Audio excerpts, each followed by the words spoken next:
श्री गणेशाय नमः। श्री सरस्वत्यै नमः। श्री सद्गुरुभ्यो भगवान् देवराहाय नमः। गुरुर्ब्रह्मा गुरुर्विष्णु गुरुर्देवो महेश्वर गुरु साक्षात् परब्रह्म तस्मै श्री गुरवे नमः। वन्दो गुरु परम्पराम्। राम नामैव नामैव नामैव मम जीवनं कलौ नास्त्यैव नास्त्यैव नास्त्यैव गतिरन्यथा। धन्यास्ते पिबन्ति सततं राम नाम कथामृतम्।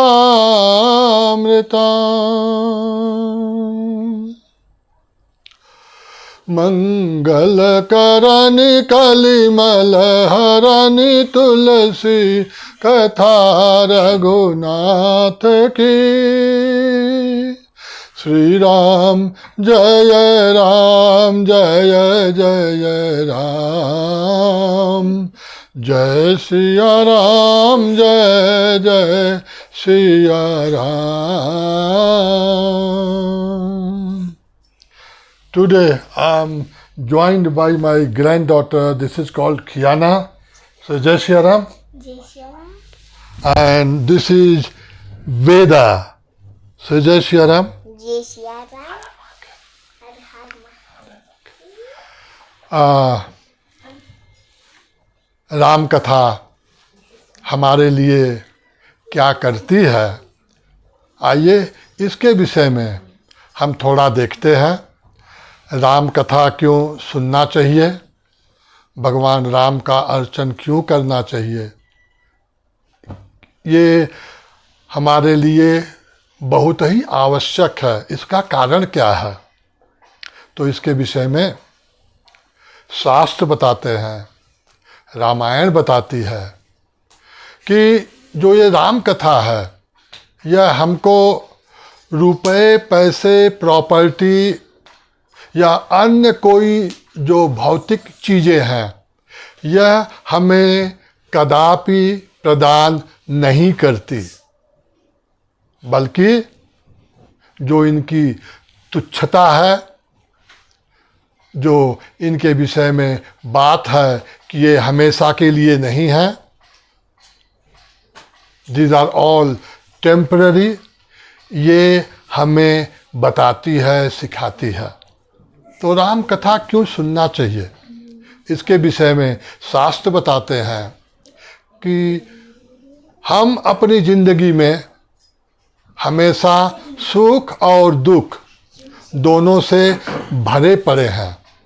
जब हम सुख में होते हैं तो प्रायः भगवान की विस्मृति होती है, हम प्रभु को याद नहीं करते हैं क्योंकि चारों तरफ सुख ही सुख है।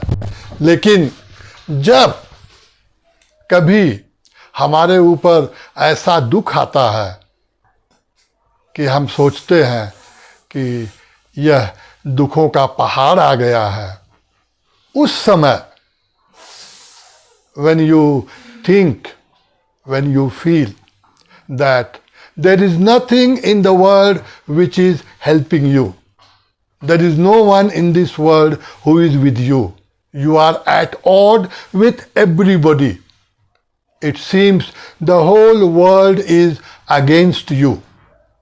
At that time you are left in depression, you are left alone, you are totally lonely, you don't see any ray of hope, you don't find any clear-cut path to come out of this sorrow.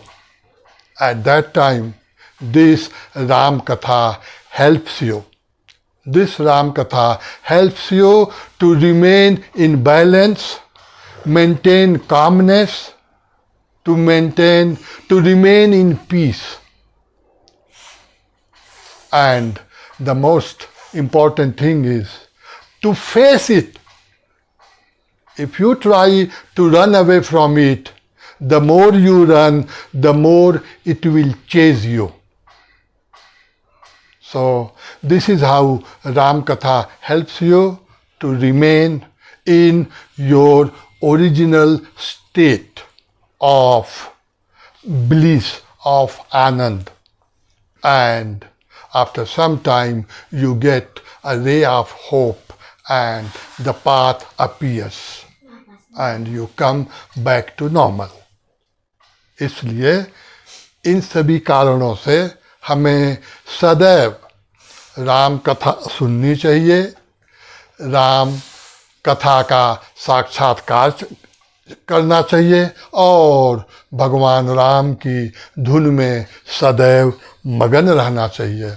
यह सदैव हमारे साथ, हमारे दिनों में जब कभी कोई हमारे साथ नहीं रहता, तब यह हमारे साथ रहती है।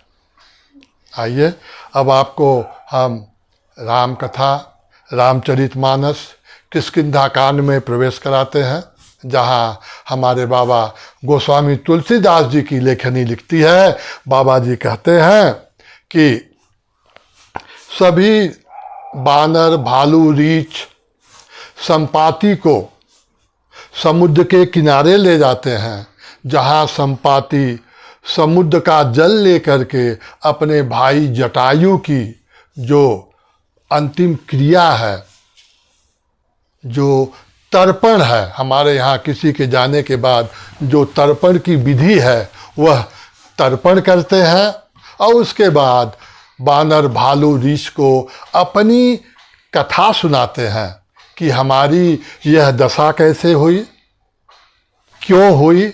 तो इसके विषय में बाबा गोस्वामी तुलसीदास जी महाराज लिखते हैं और बताते हैं। संपाति कहते हैं, हम द्वौ बंधु प्रथम तरुणाई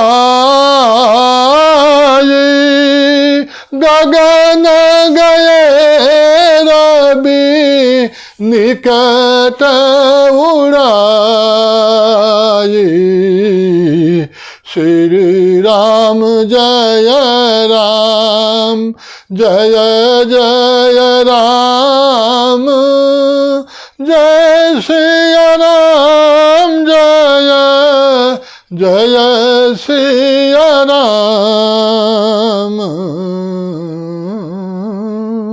तो बताते हैं, जब हम अपनी जवानी के समय में थे, अपने जवानी के दिन में, एक दिन मैं और मेरा भाई जटायु दोनों सूर्य की तरफ उड़ने लगे। तेज न सही सक सो फिरियावा, मैं अभिमानी रवि नियरावा। जरे पंखयति तेजय पारा, परौ भूमि करी घोर छिकारा। श्री राम जय राम। तो संपाति कहते हैं कि मैं बहुत अभिमानी था, इसलिए मैं सूर्य के निकट चला गया, लेकिन मेरा भाई सूर्य के निकट नहीं आया। जब उसको लगा कि सूर्य का तेज बहुत हो गया है, तो वो चुपचाप नीचे जमीन पे आ गया। और जब मैं भगवान सूर्य के बहुत नज़दीक पहुंचा, तो उनका प्रकाश इतना तेज था, इतनी गर्मी थी कि मेरे पंख जल गए और मैं बिना पंख के जमीन पे धड़ाम से गिर पड़ा। उस समय वहीं पर एक मुनि थे जिनका नाम चंद्रमा था। उन्होंने मुझे बहुत ज्ञान दिया, शास्त्रोक्त बातें बताई। उनके ज्ञान से जो मेरा देह का अभिमान था वह खत्म हो गया, वह जाता रहा। और मुनि ने मुझे भविष्य के विषय में एक बात बताई कि तुम यहीं पड़े रहो, चिंता मत करो। जब त्रेता युग आएगा, उस समय भगवान राम मानव का शरीर धारण करेंगे, लोगों के कल्याण के लिए गाय, पृथ्वी, ब्राह्मण, देवता, साधु संत सबके कल्याण के लिए वो मानव शरीर धारण करेंगे। उस समय उनकी पत्नी को जो राक्षस है उसका राजा उठा ले जाएगा। वह अपने दूतों को भेजेंगे और जब तुम उनके दूत से मिलोगे तब एकदम पवित्र हो जाओगे। पायो परम विश्राम राम समान प्रभु ही कहूँ।